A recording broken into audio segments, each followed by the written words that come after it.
Manute Bol, may real talk na sinabi tungkol sa mga Pinoy. Yung iba nagalit, yung iba sang-ayon sa mga sinabi niya. Bali narinig ito ng spin nung panahon na malapit na siyang umalis ng bansa upang doon ipaggamot sa US. May kita sa larawang to ang pag-uusap ni Bol at ni Coach Chot Reyes at sinabi pa ni Coach Chot na sana raw makatrabaho niya ulit si Bol pagkatapos na gumaling to. Yun nga ay kung papayag pa si Bol na makapaglaro sa Pinas. Sayang nga siya pa naman ang magiging best import sana sa PBA at hindi natin nakita si Bol na makaharap si JB sa finals. Tapos ang ganda na sa ng viewership ng PBA sa masa.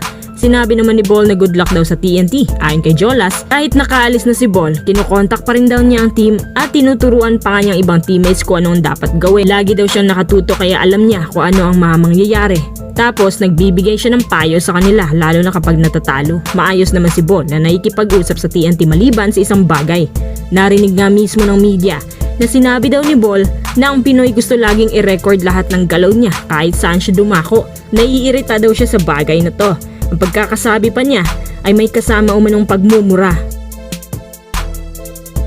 Gusto daw niya ang mga Pinoy dahil sa mainit na pagtanggap nito maliban sa bagay na yan. May iba na nagalit kasi gusto lang naman daw nila na meron silang maraming larawan at videos dahil idol nila si Bol. Yung iba naman syempre para magkaroon ng content. Sa isang banda, alam niyo naman si Bol, mahiyain pero may iba na nakapagsabi rin na meron daw talaga siyang attitude problem.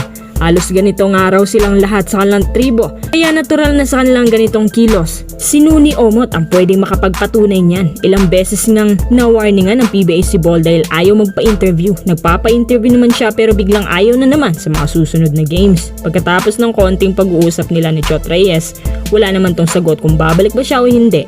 Depende na lang sa magiging resulta ng operasyon kung gaano to kalala. Sa tingin ko babalik naman siya pero sobrang tagal pa.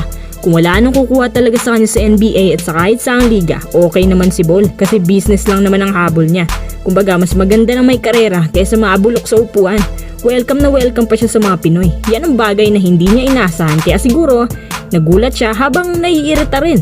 Anyway, sa pag-alis ni Bol, pati yung mga fans niya nalungkot at nakikisa sa sinapit.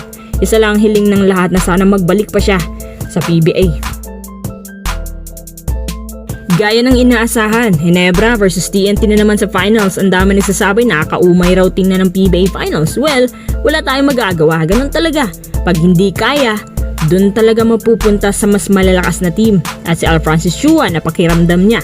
Naungusan niya si Coach Yeng, abay biglang ang saya. At sa sobrang saya niya, binigyan pa ang mga players ng extra cash bonus dahil nakaabot sila sa finals.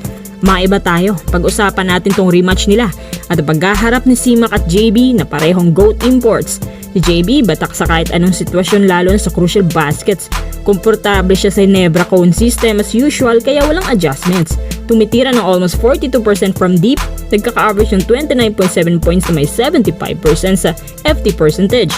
Naglalaro ng almost 39 to 40 minutes per game. Yun nga lang may edad na siya. Every time pwede mag-slow down at dahil may edad di rin sing explosive gaya ng dati. Binabantay ng Ginebra sa kanya yung dinadala na injury sa tuhod pero minor lang naman daw. Sana makayanan pa ni JB sa long stretch. Kung sa bagay, sanay na si JB sa hirap at pagod kahit sa gilas, ganito naman ang trabaho niya. Si Simak 31 pa ngayon, athletics sa loob ng 2 games, nagkaka-average ng 33 points per game sa loob ng 37 minutes playing time. Syempre, ang advantage niya kay JB bukod sa medyo mas bata pa, mas matangka din siya at mas mahabang reach. Parang ito ang unang beses na makita ng mga taong match-up nila. Hindi din inaasahan ng mga PBA fans na magkakaroon pala ng pagkakataon na magkakaharap ang dalawa. Ang locals na Ginebra TNT, parehong may mataas na 3-point FGs at of course, pamilyar na sa isa't isa ang dalawang to kaya walang problema ang locals. This time, makakaganti na kaya ang Ginebra sa kanila? Anong take nyo dito?